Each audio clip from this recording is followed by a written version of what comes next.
आप सबको प्रभु यीशु मसीह के मधुर और सामर्थी नाम में जय मसीह की। खुदावंद आप सबको बहुत बहुत आशीष और बरकत दे। आए हम थोड़े समय के लिए परमेश्वर के वचन में से सीख करके चलेंगे।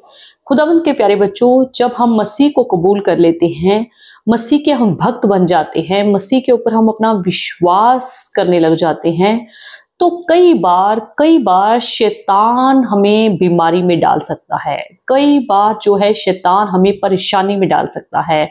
शैतान कई बार हमें तरह तरह की आजमाइशों में डाल सकता है। शैतान हमें कई बार तरह तरह की समस्याओं में डाल सकता है। हमें बेरोजगार कर सकता है, हमें बीमारी के बिस्तर पर डाल सकता है, या अन्य तरह तरह की परेशानियां, अन्य तरह तरह की समस्याओं को हमारे ऊपर भेज सकता है।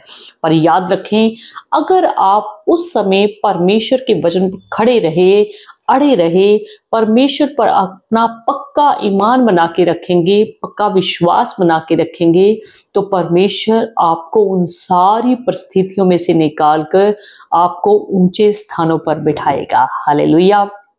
खुदावंद के प्यारे बच्चों, बाइबल में आपने अय्यूब के बारे में पढ़ा होगा। अय्यूब परमेश्वर पर विश्वास करने वाला धर्मी जन था, परमेश्वर के ऊपर पक्का ईमान रखता था, परमेश्वर का बहुत अच्छा प्रिय भक्त था। फिर भी उसके ऊपर शैतान की तरफ से कितनी समस्याएं आई, कितनी बीमारी आई, कितनी तकलीफें आई, कितना उसको प्रताड़ित किया गया, कितना उसको दिक्कत में डाला गया। पर अय्यूब प्रभु का एक ऐसा दास जो अपनी बीमारी के समय, जो अपनी परेशानी के समय, जो अपनी समस्या के समय परमेश्वर के ऊपर अपना पक्का ईमान बना के जिसने रखा, तो बाइबल बताती है कि अंत में उसको दुगनी करके बरकत मिली। हालेलुया। बाइबल में अय्यूब का हम कितना अच्छा उदाहरण देखते हैं। जब भी हम दुख में, तकलीफ में, मुसीबत में, परेशानी में हो, तो हमें अय्यूब के जीवन के बारे में पढ़ना चाहिए कि अय्यूब भी परमेश्वर का भक्त था, फिर भी उसके ऊपर कितनी परेशानियां, कितनी समस्याएं आई। हालेलुया। याद रखिए, अगर आप परमेश्वर में खड़े रहेंगे, अड़े रहेंगे, बने रहेंगे, तो परमेश्वर आपको उन सारी समस्याओं से निकालकर आपको ऊंची पदवी देगा। आपने बाइबल में यूसुफ के बारे में पढ़ा होगा। यूसुफ के ऊपर कितनी समस्याएं आई, कितनी परेशानियां आई, कितनी दिक्कतें आई, कितनी हरासमेंट उसको हुई, कितने उसके ऊपर इल्जाम लगाए गए, पर यूसुफ भी अय्यूब की तरह कितना अच्छा परमेश्वर का भक्त उस समय भी बना रहा। हालेलुया। और आगे जाकर आप देख सकते हैं, आपने पढ़ा होगा कि परमेश्वर ने उसको ऊंची पदवी दी, उसको प्रधानमंत्री की सीट पे पहुंचा दिया। हालेलुया।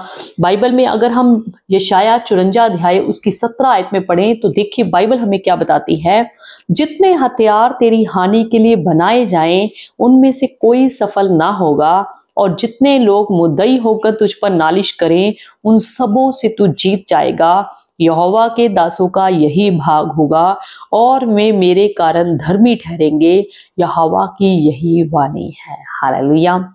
देखिए यहोवा परमेश्वर की अपने धर्मी लोगों के लिए क्या वाणी है कि जितने भी हथियार आपके लिए बनाए जाएंगे, आपको परेशान करने के लिए, आपको बीमारी के बिस्तर पर डालने के लिए, आपको समस्या में डालने के लिए, जितने भी हथियार तेरी हानि के लिए बनाए जाएंगे, वो कोई भी तेरे ऊपर सफल ना होगा।